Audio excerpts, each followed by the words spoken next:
I'm Mike Abramowitz. I'm the co-founder of braidit.com.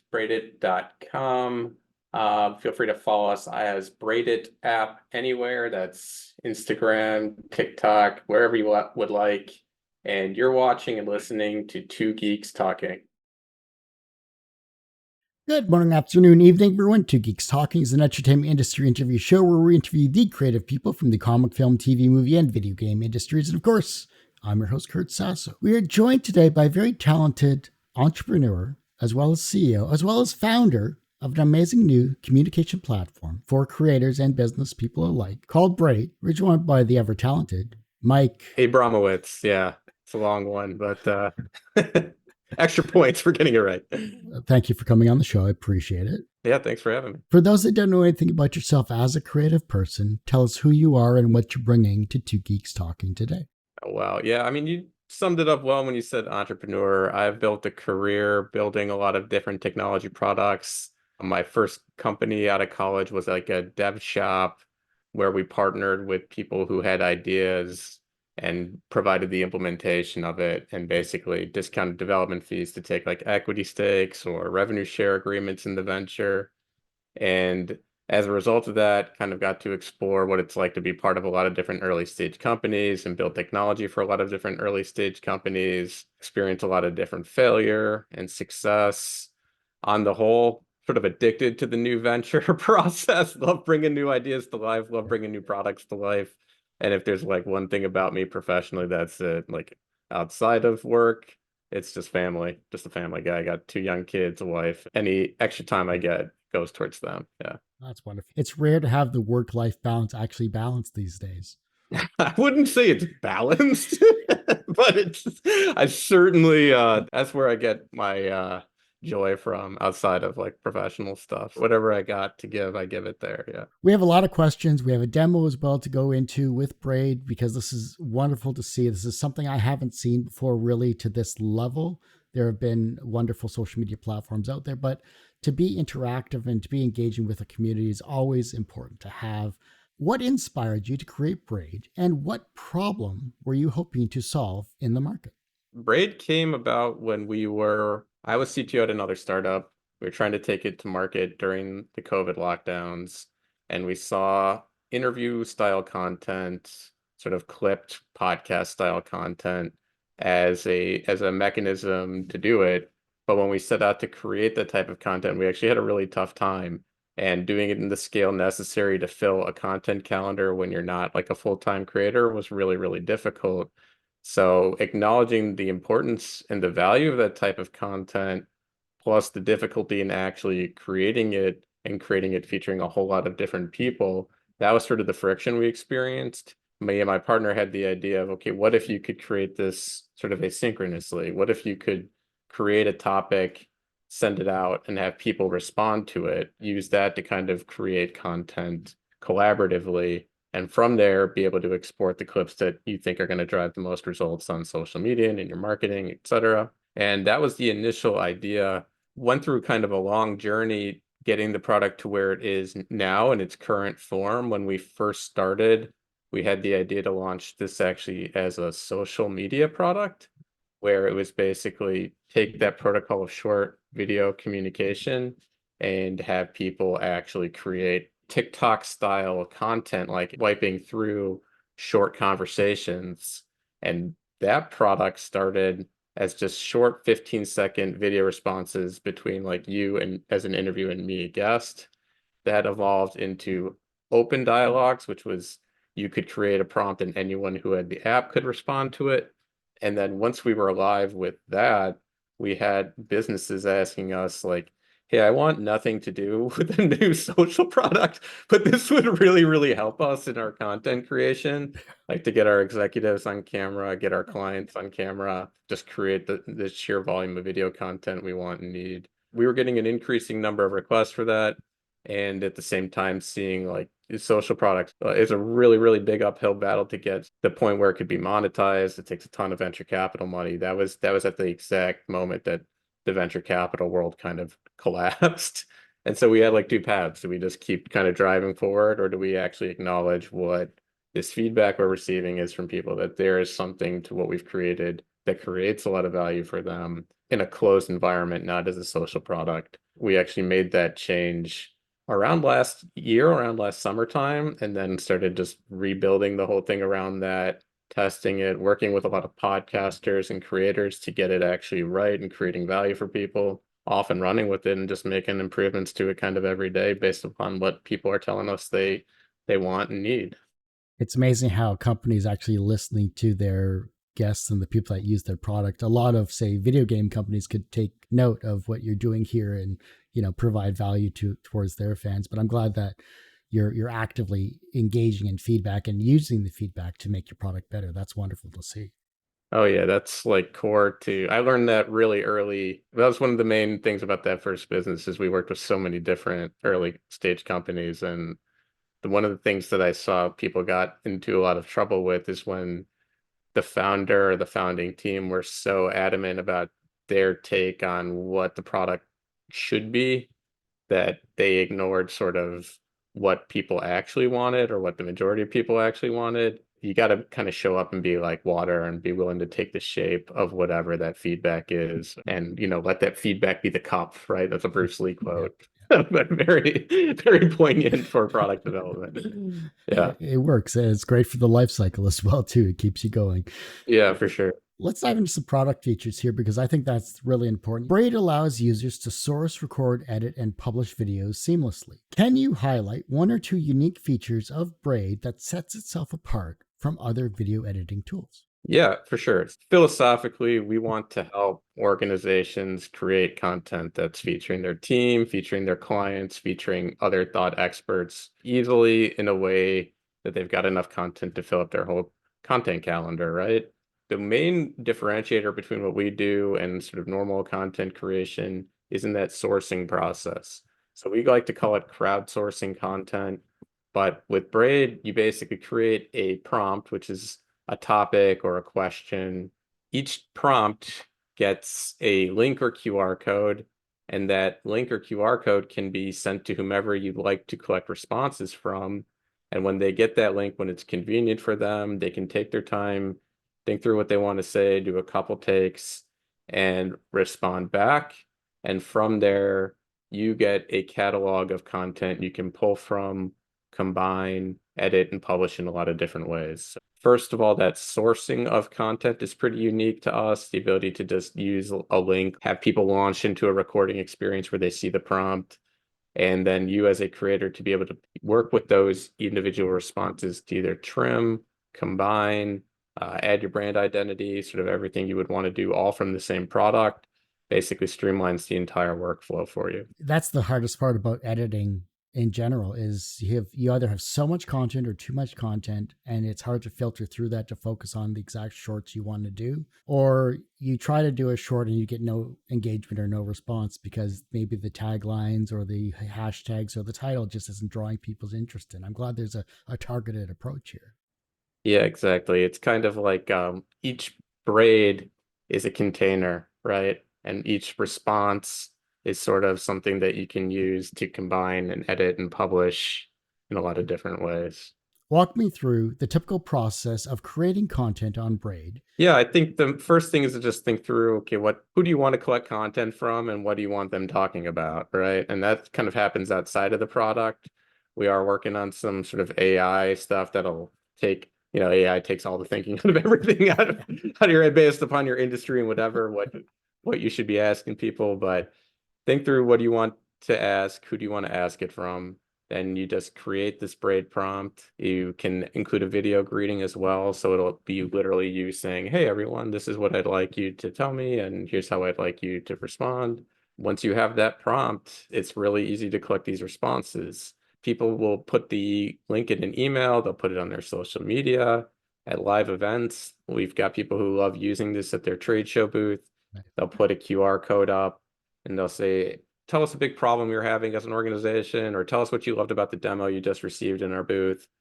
And then people can respond, and you've got then marketing content, but then you've also got some context for outreach from your sales team. So they've got your contact information plus a short video about what you found most compelling as a prospect about their particular product or service that they're demoing to you. that has been like a real, we didn't build it for that actually, but that's been something, again, people told us that they really loved and we put more effort into. And then, yeah, once you've got this content, sky's the limit, like publishing directly, using more video on channels like LinkedIn and Twitter. We make that really easy to do. I mean, this blends into customer testimonials and user testimonials, because while you have people engaging with this either, like you said, at booths or directly through other people that are currently using the product itself, what have been some of your actual user and creators and business testimonials based on their engagement, not only from when they started using it to maybe their current use now? Basically, we open up some new opportunities for people to create content that was sort of out of reach or cost prohibitive before. Like if you had to bring a video production crew to every one of these events, or if you had to bring a video production crew to source content remotely. If you've got a distributed work team and you want to feature the team on camera, like bringing a video production crew anywhere doesn't even make sense. So how do you actually get them creating content collaboratively when everything's kind of all over the place? A lot of the feedback we've received has just been like, wow, that was amazing to be able to just get this type of raw content from our audience or from our participants. We've seen that used as B-roll and high gloss advertisements for in the entertainment space and podcasting. It's like, oh my gosh, I can see my audience. And we saw some really cool stuff with that. We had a New York Giants podcast that we worked with really early on, and they put this prompt out just on Twitter, got like, maybe 30, 40 of their fans to respond.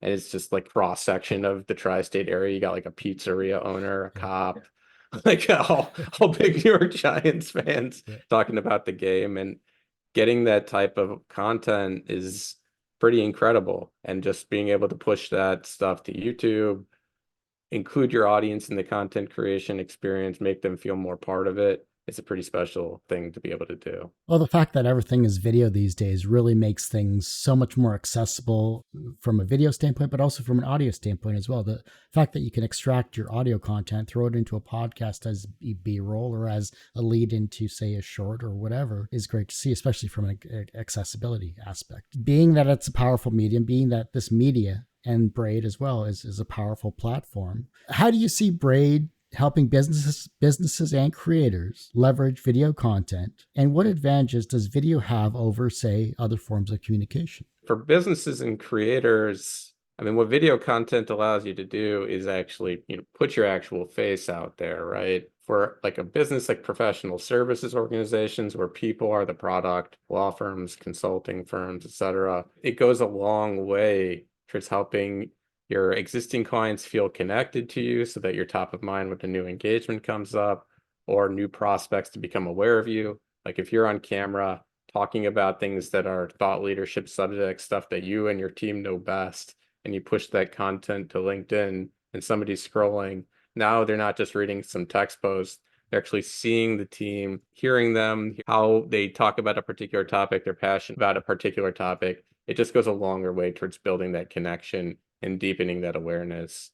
And I think as like these chat GPTs start to ramp up, the value of that authenticity, the ability to put your face on camera goes a lot further than just pumping out text content that now has this kind of asterisk next to it. Did this take more than just like a chat GPT prompt for you to write, or did you actually kind of think through what you want to say? I think increasingly text content alone is going to have a diminishing value. I don't have a dog in the fight. It's just the real reality of what the actual lift is to just generate a huge volume of text-based content. It's just gone down to basically zero, right? And so now if you want to actually create content that resonates with your audience, I think video has to play an increasing role with that. And that's kind of where the product can create a lot of value. We help you get that video content. We can really put you in a position to do it that you weren't before. But even nowadays, with how you can have deep fakes with video, now you have deep fakes with audio, faceless videos. I'm glad that well, it seems to be flooding more and more these days, where you get that same robotic style voice that prompts you as you're doom scrolling at 3 a.m. But I'm glad that Braid is at least taking a step in that direction, where you're still fostering that human connection that is necessary for for hosts like myself and for creators and for businesses to reach the people they want to reach. And who knows what the next great question is going to be to spark the next great debate. Exactly. Yeah, I think all of those I think in text it's great, but then when you start to see the AI generated video and AI generated audio, I think when a lot of people encounter that content, it starts to feel scary. When we were building this product, a lot of that tool chain, it's available to us. And we're like, do we actually, the lift to implement it for us is, it's not that high anymore. Like we can actually introduce those features into the product.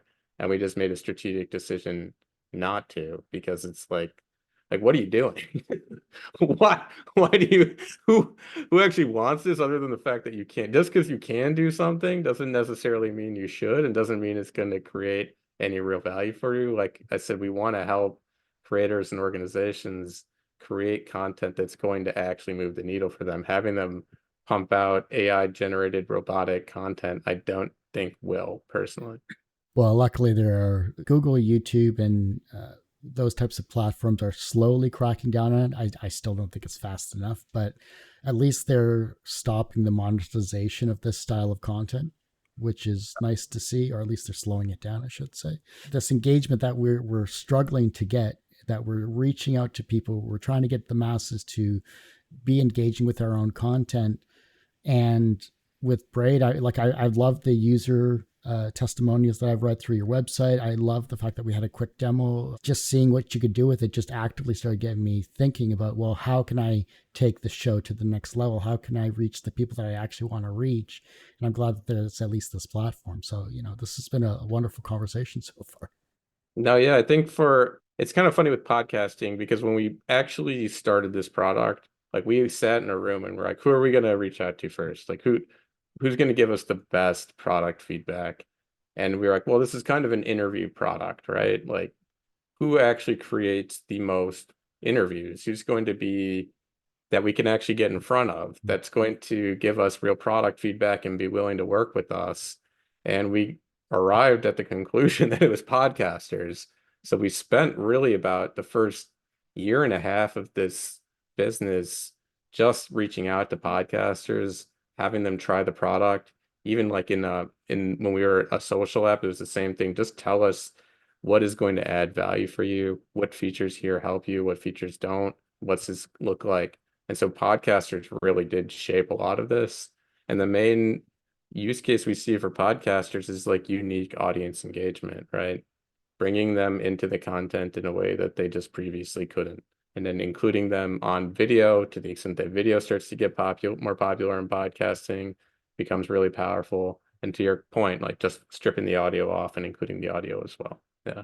I switched to video in 2010. So when YouTube was just getting started, I consciously switched to video because I was just burnt out with audio. I needed something different to keep myself engaged in my own content with the people I was talking with. So this is just that next step. This is so amazing to see. And the fact that it's also available on, your mobile devices, like that's huge right there, because if we're not sitting in front of a computer, we want to be engaging in some way, shape, or form. So hey, here's our next step. Yeah, for sure. The mobile app we had was actually what we built first, and that was a social product. And we put like so much effort into building the user experience because it was like a consumer social product that if you were building like an enterprise creator tool, you would never make the mobile app that good, really. You know what I mean? It would just kind of be like an afterthought. So yeah, we actually, our mobile app that accompanies this whole thing, we had to redo that to work with the new kind of workflow as a SaaS product. And we actually are going to be relaunching that next month. That will be available publicly to everyone. But if you want to participate in like a pre-beta, just reach out and we can get you access. What's the most misunderstood aspect about being an entrepreneur, especially with Braid, that people who don't follow entrepreneurs misunderstand? I think entrepreneurship, I'll just say, if you're good, it's a difficult path, right? It just is. And I think when people think about it, there's such a survivor bias and success bias because you see the success stories and nobody talks about a lot of what it took to get there, a lot of the failures that happened along the way, and just how difficult of a road it really, really is. And I don't say that for anyone to be like, oh, like whatever, but I think for us, like we've certainly experienced those ups and downs. We've experienced like massive changes in macro climates for tech and whatever. The ability to keep going through all that hardship, whatever, for me, just comes from conversations with our customers or conversations with prospects where they see what we've been putting all this effort into and are like, wow, this is pretty awesome. Or wow, this could really, really help me. Or like, I'm loving using this tool. That's what keeps you going. So if you're aspiring to be an entrepreneur, I would just say, no, the journey is not going to be easy. And if you're looking for a reason to keep going, like make sure you're actively engaged with your customers and prospects in all stages. Just so you're actually, one, hearing the things that aren't working, but two, getting those moments where they're like, wow, what you're doing is actually special. What you're doing is actually cool. That little bit's going to give you the fuel to keep going. What's a user case that's kind of special to you, a story that keeps you inspired and to keep going with the future of Braid? We worked with a nonprofit, which was pretty special. Regardless of your opinions of what's going on in the Middle East right now, they were basically a humanitarian organization, was benefiting people that were struggling with the consequences of what was going on in Israel and Palestine right now, right?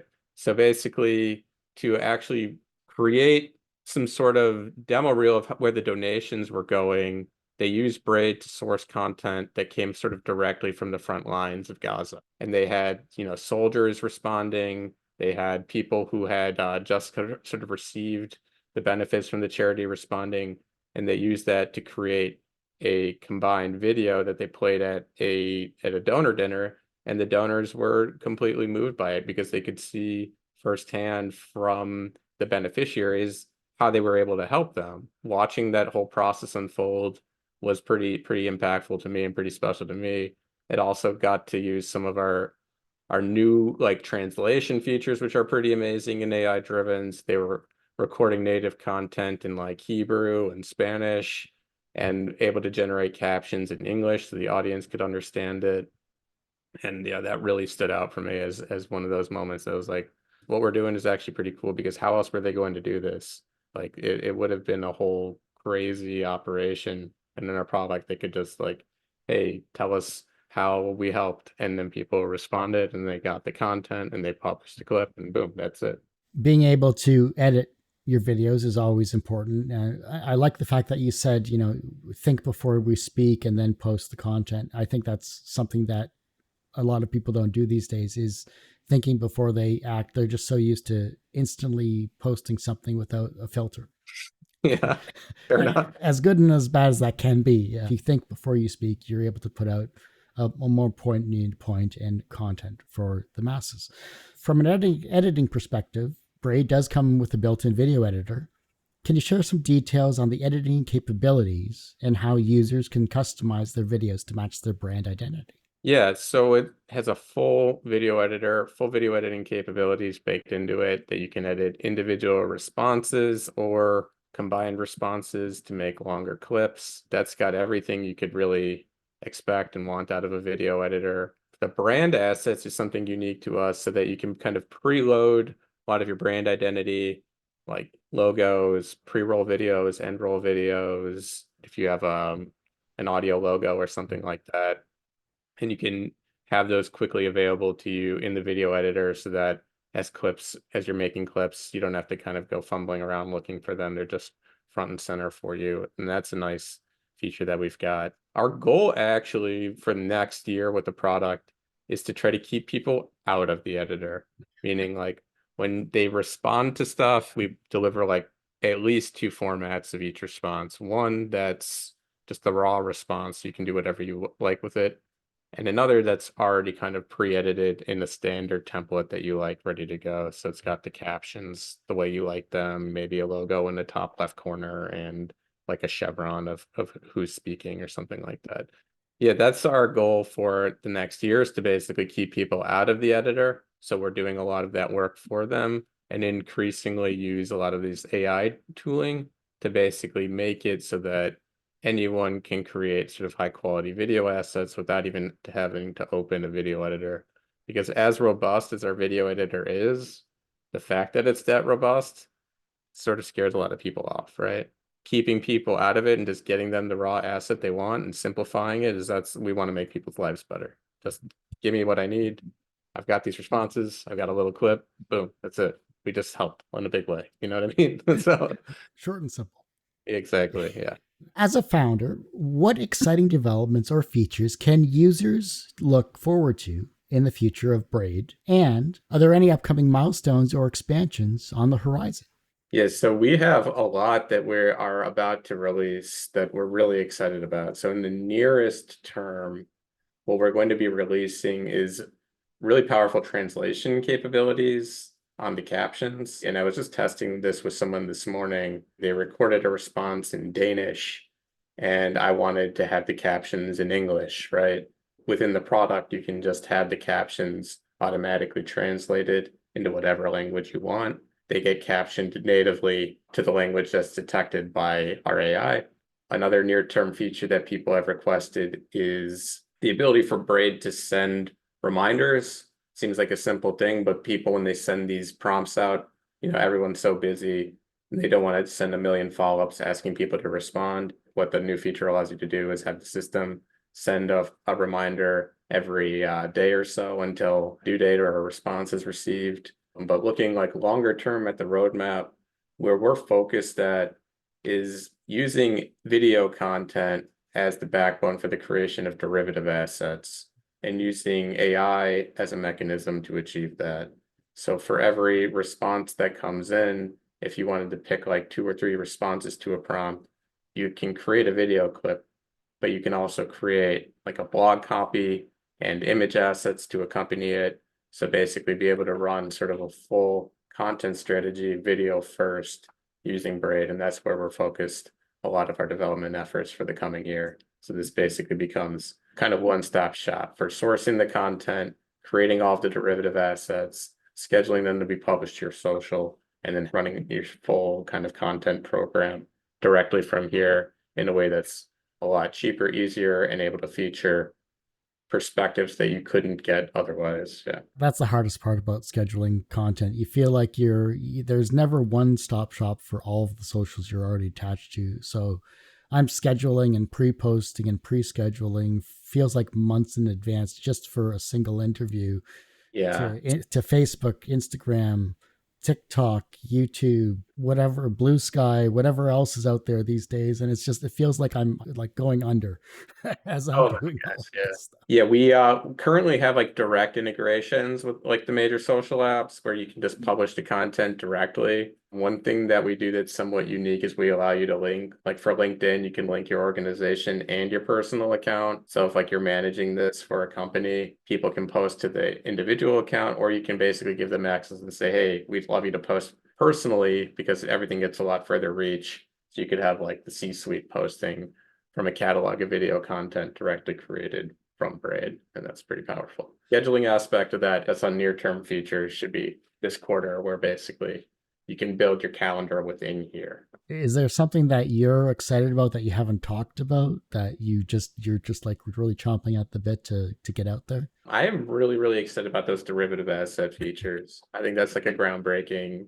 thing that we're going to be able to do for people. As a small company, I try to run a lot of our content as well, and it's so much work to actually create all of this stuff. Even if you are using AI, it still can feel like a burden to just get this stuff kind of loaded. So there's going to be a pretty huge time saver for people to just be able to get a huge volume of content that's poignant, relevant, features the perspectives you want. You want your clients talking about you. You want to engage with your audience. Like imagine if you could ask your audience a question, have them respond. Now you've got video content, you've got text content for the website, you've got everything ready to go. It's pretty powerful. What's an example of derivative content then? Yeah, we say video first, derivative is text, image, audio, right?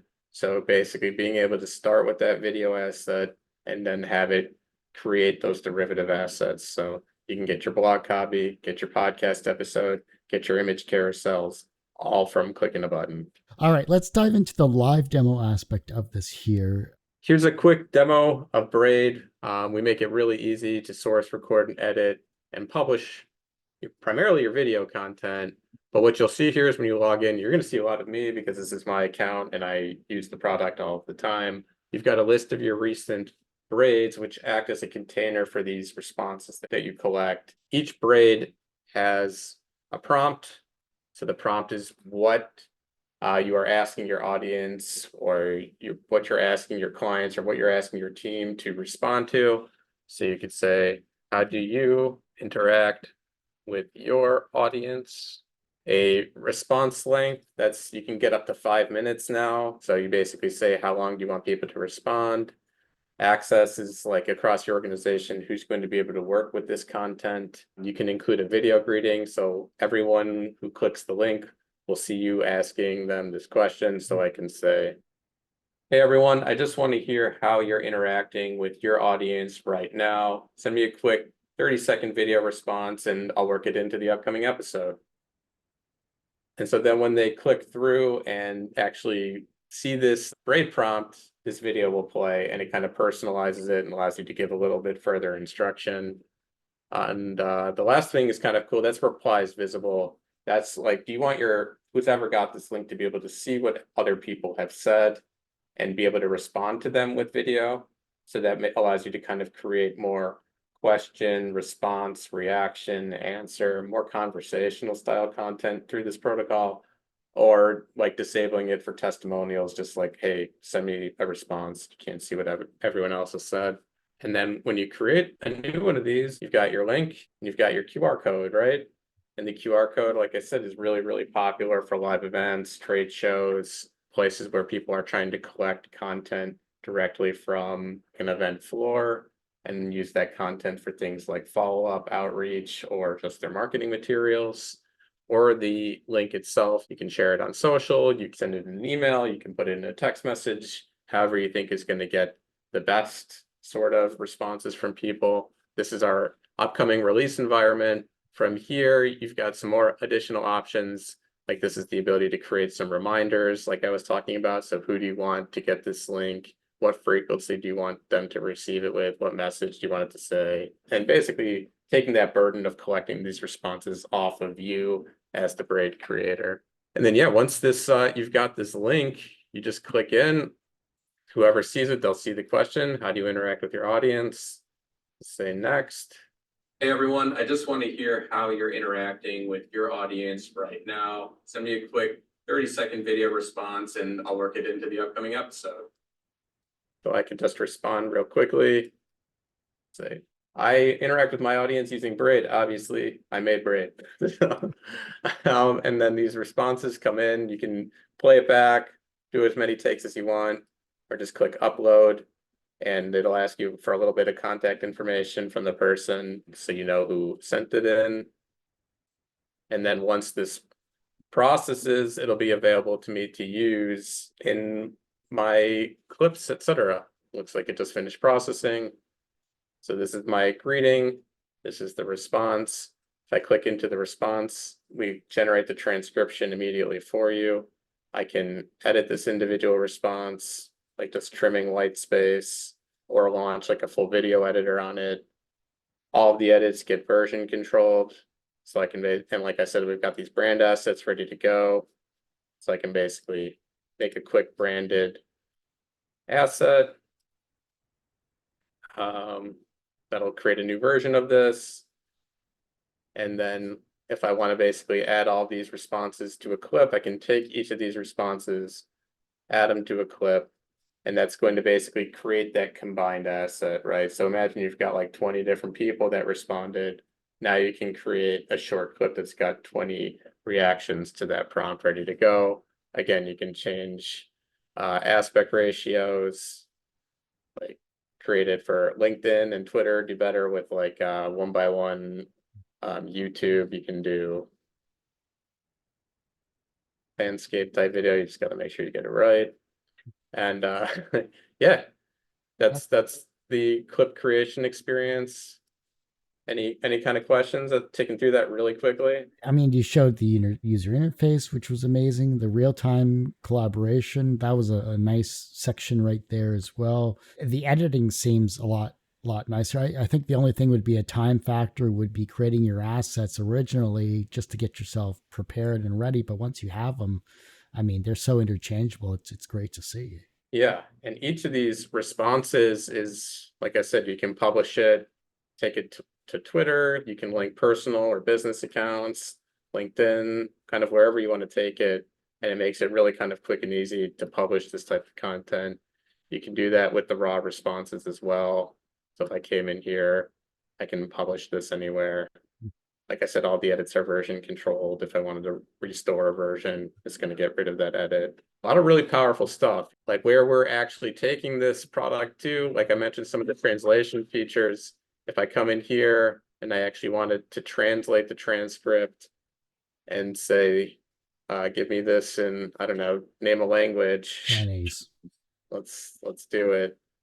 And so it'll actually transcribe this transcript for me.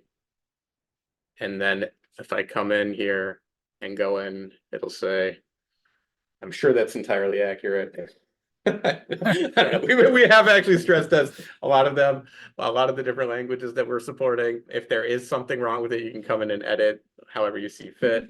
But basically, yeah, we support pretty much every language you could ever want out of the box here, and making it really easy to kind of source content from around the world, regardless of locality and regardless of language, that you could work into your content, which I think actually for podcasters is pretty powerful, because podcasting, more than a lot of other mediums, has insane global reach. Like a lot of podcast hosts, they'll be like, oh yeah, I'm actually massive in South Africa for some reason.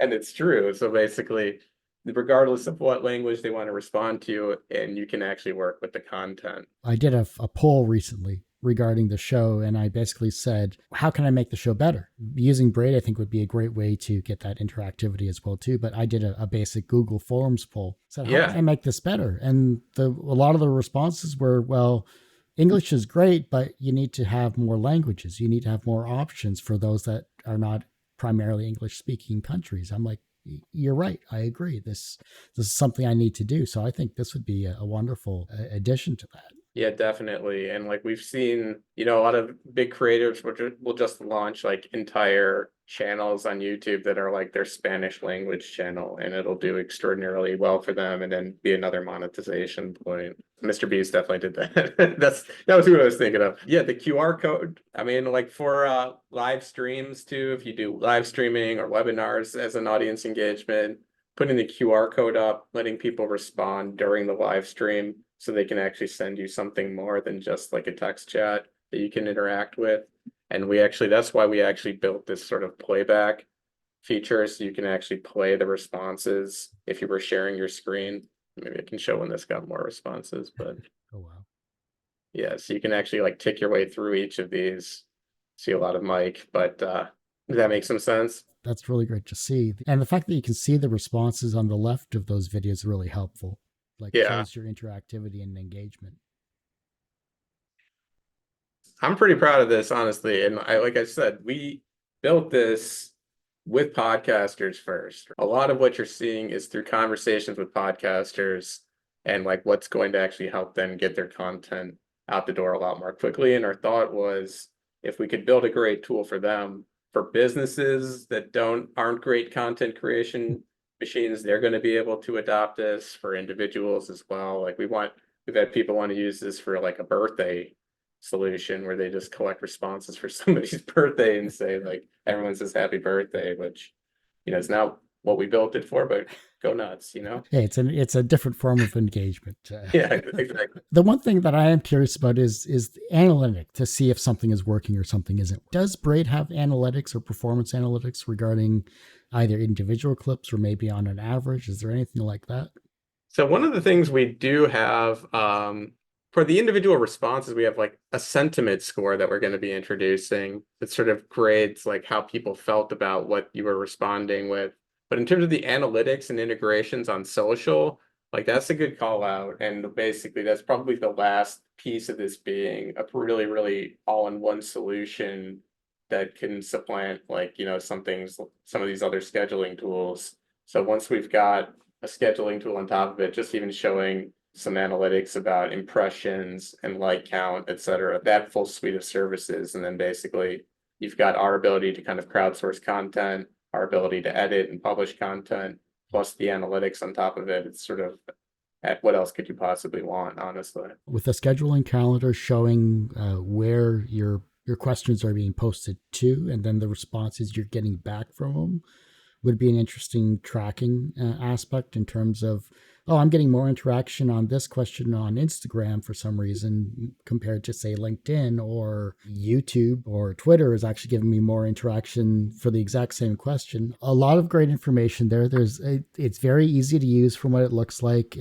The fact that you can set your time for your question, you can set the time for your responses, you can edit everything together in one place. That's all we ever want. And we talked about it earlier, where CapCut, which is a great short form editing tool, this has, and I'm not saying it is, but this has similar aspects to it, where I could see Braid taking over that space when it comes to the flexibility, because the fact that you have every language instead of, say, the six that other software has is a huge addition to the flexibility and use of this program.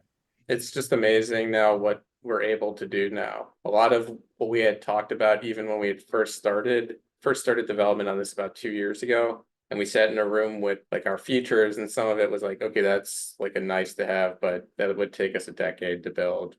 And now you can just do it. This translation stuff with the AI innovations that we've experienced. It's available to us in a way that there was no way it was even 2 years ago. It's really powerful. How's the accuracy on that? Is there a percentage roughly? So we run by most of the languages, and like actually had the general sense is it's 90% of the time it's like good enough. And there's some colloquialism that it's just not capturing, but that's where you could go in and make the edits if you wanted. But if you put it on there, like a native speaker would understand the point.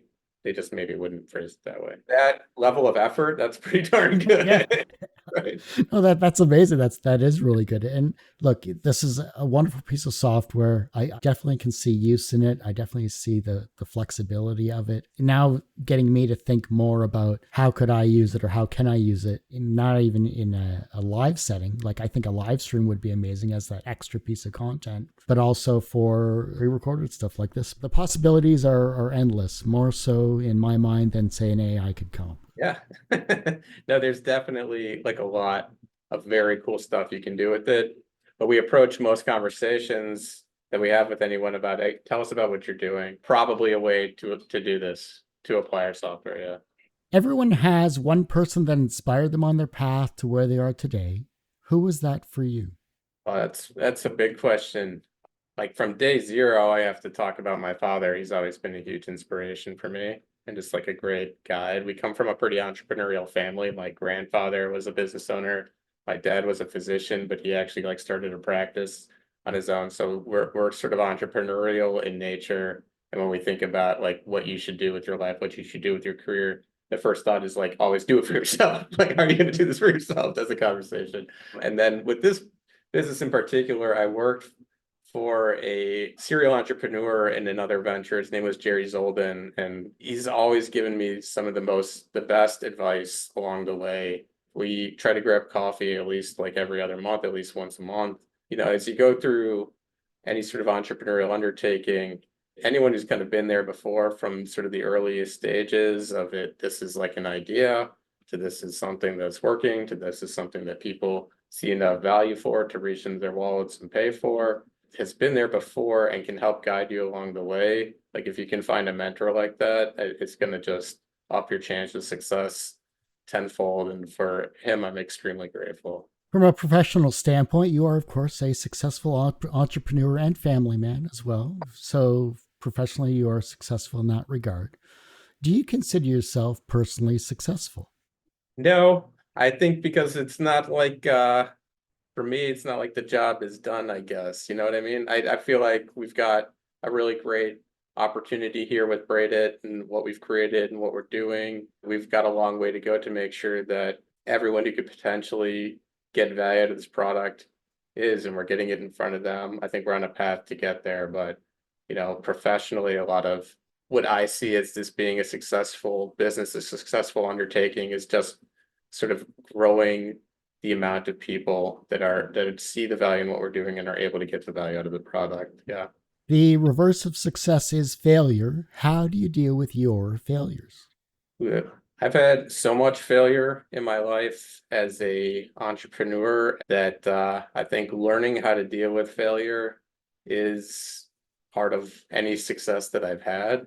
My personal way of dealing with it is to make sure that you do let it hurt, because if you set out with a goal and you don't achieve that goal, you should not be happy about it. I think a lot of people say like a failure is great, whatever. It's not. Like, I think it should hurt, but I don't think that should stop you from keeping on going.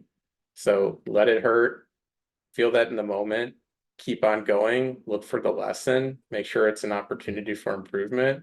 But like, don't let any of it get in the way of what you want to do. You've got to just be tenacious and relentless and have the grit to get through every setback. Like, if you're going to do an entrepreneur, you got to do startups, especially tech startups. Every day, you're not going to have a day go by where you don't have some sort of setback or failure, and your just ability to stomach them, continue to keep going, and turn them into lessons and improvements. That's why we have the product we have today. That came through every single, like every little bug, every little bit of feedback, every little bit of negative kind of, hey, I wish it did this. Why isn't it doing that? Or this went wrong for me. That's how it gets good. And you need to be willing to you can't build good software in a vacuum. You have to have people use it, have to have people beat it up, have to have people tell you what's not working. All the QA in the world's not going to stand up to production users. So you need to be able to take that feedback, take those failures early on and work them in quickly and turn those into successes. And that's kind of the same way you have to live the rest of your life, take the failure, learn from it, grow, make it better.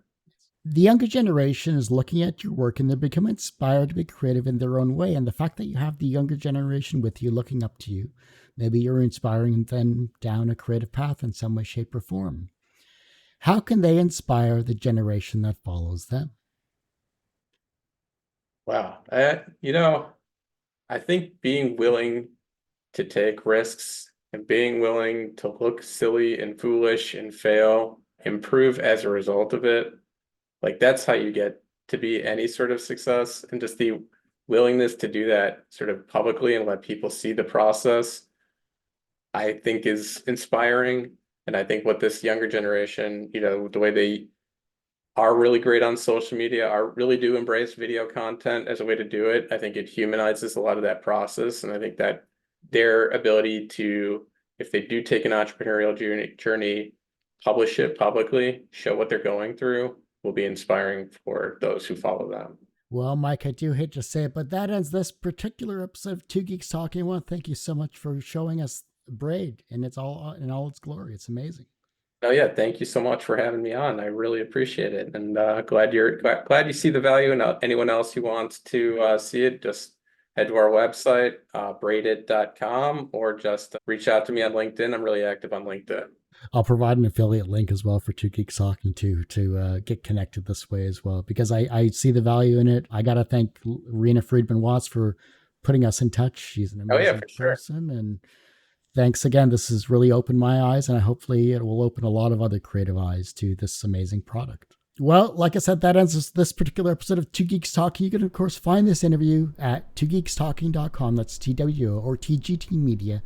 Website's going through a revamp, so go to our YouTube channel. That's a lot more updated, which is youtube.com/TGT Media. The podcast is back after 12 or so years. You can get that at twogeekstalking.podbean.com or search for Two Geeks Talking wherever you get your podcasts. And as I say every week, everyone has a story to tell. It's up to me to help bring that out. Thanks for listening and watching on Two Geeks Talking.